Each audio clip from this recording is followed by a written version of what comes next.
सर्वेभ्यः मम नमस्काराः। सुप्रभातम्। अद्य रघुवंशमहाकाव्ये पञ्चमे सर्गे 22तमं श्लोकं पश्यामः।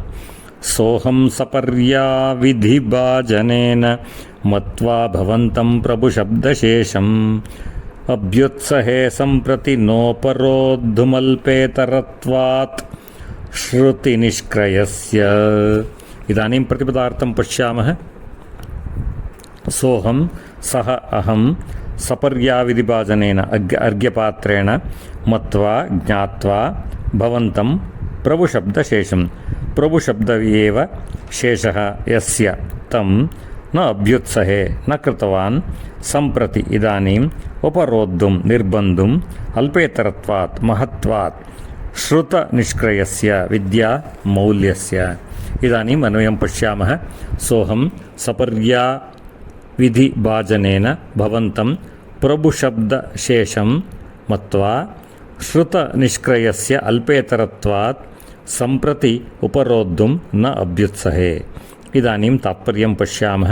कौत्सः वदति, यदा भवान् मृण्मयपात्रे अर्घ्यं दत्तवान् अहं ज्ञातवान् भवान् केवल प्रभुशब्दशेषः इति। इत्युक्ते केवलम् इदानीं प्रभुशब्दमेव अस्ति, अर्थं नास्ति इति।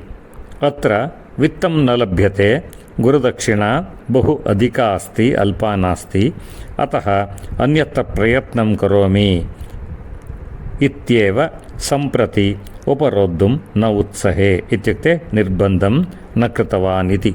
सर्वेभ्यः पुनः मम नमस्काराः। ಶುಭದಿನಂ। ಎಲ್ಲರಿಗೂ ನನ್ನ ನಮಸ್ಕಾರಗಳು. ರಘುವಂಶ ಮಹಾಕಾವ್ಯದ 5ನೆಯ ಸರ್ಗದ 22ನೆಯ ಶ್ಲೋಕದ ತಾತ್ಪರ್ಯವನ್ನು ಈಗ ನೋಡೋಣ.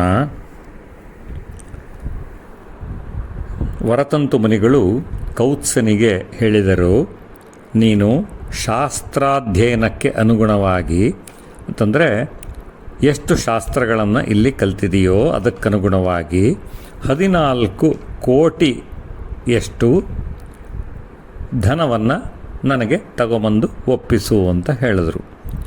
ಇದನ್ನು ಅವರು ಪದೇ ಪದೇ ಕೌತ್ಸನು ಅವರನ್ನು ಗುರುದಕ್ಷಿಣೆ ಎಷ್ಟು ಕೊಡಬೇಕು ಏನು ಕೊಡಬೇಕು ಅಂತ ಕೇಳಿದ್ದಕ್ಕಾಗಿ ಕೋಪದಿಂದ ಈ ಮಾತನ್ನು ಹೇಳಿದರು. ಹೀಗೆ ಆಶ್ರಮದಲ್ಲಿ ನಡೆದಂತಹ ವಿಚಾರವನ್ನು ಕೌತ್ಸನು ರಘುವಿಗೆ ಹೇಳಿದ್ದಾನೆ. ಅಂತಿಮವಾಗಿ ಈಗ ಹೇಳ್ತಾ ಇದ್ದಾನೆ, ನೀನು ಯಾವಾಗ ನನಗೆ ಮಣ್ಣಿನ ಪಾತ್ರೆಯಲ್ಲಿ ಅರ್ಘ್ಯವನ್ನು ಕೊಟ್ಟೆಯೋ ಆಗಲೇ ನಾನು ತಿಳ್ಕೊಂಡೆ. ಏನಪ್ಪ ಅಂತಂದರೆ, ನೀನು ಪ್ರಭು ಶಬ್ದಶೇಷ ಅಂತಂದರೆ ಕೇವಲ ನಿನ್ನ ಹತ್ರ ಈಗ ಪ್ರಭು ಅನ್ನೋ ಶಬ್ದ ಮಾತ್ರ ಇದೆ, ಬೇರೇನೂ ಇಲ್ಲ. ದನಕನಗಾದಿಗಳು ವಜ್ರವೈಡೂರ್ಯಗಳು ಅಂಥವು ಏನೂ ಇಲ್ಲ. ಕೇವಲ ಒಬ್ಬ ರಾಜ ಅಥವಾ ಪ್ರಭು ಅನ್ನೋ ಒಂದು ಶಬ್ದ ಮಾತ್ರ ನಿನ್ನ ಹತ್ರ ಉಳಿದಿದೆ. ಹಾಗಾಗಿ ಮತ್ತು ನನಗೆ ಬೇಕಾಗಿರುವಂತಹ ದುಡ್ಡು ಸಣ್ಣ ಮೊತ್ತ ಏನಲ್ಲ, ಅದು ತುಂಬ ದೊಡ್ಡ ಮೊತ್ತ. 14 ಕೋಟಿಯಷ್ಟು ನಾನು ದುಡ್ಡನ್ನು ಕೊಡಬೇಕಾಗಿದೆ. ಆದ್ದರಿಂದ ಇದು ಅತ್ಯಂತ ದೊಡ್ಡದಾಗಿದ್ದರಿಂದ ನಿನ್ನಲ್ಲಿ ಏನೂ ಇಲ್ಲ. ಆದ್ದರಿಂದ ನಾನು ಬೇರೆ ಕಡೆಗೆ ಪ್ರಯತ್ನವನ್ನು ಮಾಡ್ತೇನೆ. ಆದ್ದರಿಂದ ನಿನಗೆ ನಾನು ಈಗ ದುಡ್ಡನ್ನು ಕೊಡು ಅಂತ ಬಲವಂತ ಮಾಡಲಿಲ್ಲ. ನನಗೆ ಗೊತ್ತು ನಿನ್ನ ಹತ್ರ ಇಲ್ಲ ಅಷ್ಟು ದುಡ್ಡು ಅಂತ. ಅರ್ಘ್ಯಪಾತ್ರೆಯನ್ನು ನೋಡಿದಾಗಲೇ ನನಗೆ ಗೊತ್ತಾಯಿತು. ಹಾಗಾಗಿ ನಿನಗೆ ನಾನು ಬಲವಂತ ಏನೂ ಮಾಡಲಿಲ್ಲ, ಕೊಡಲೇಬೇಕು ಅಂತ ನಾನೇನು ಕೇಳಲಿಲ್ಲ. ನಾನು ಬೇರೆ ಕಡೆಗೆ ಹೋಗ್ತೀನಿ, ಇನ್ನೊಬ್ಬರ ಹತ್ರ ನೋಡ್ತೀನಿ ಅಂತ ಹೇಳಿದ. ಸರ್ವೇಭ್ಯಃ ಪುನಃ ಮಮ ನಮಸ್ಕಾರಾः. ಶುಭದಿನಂ.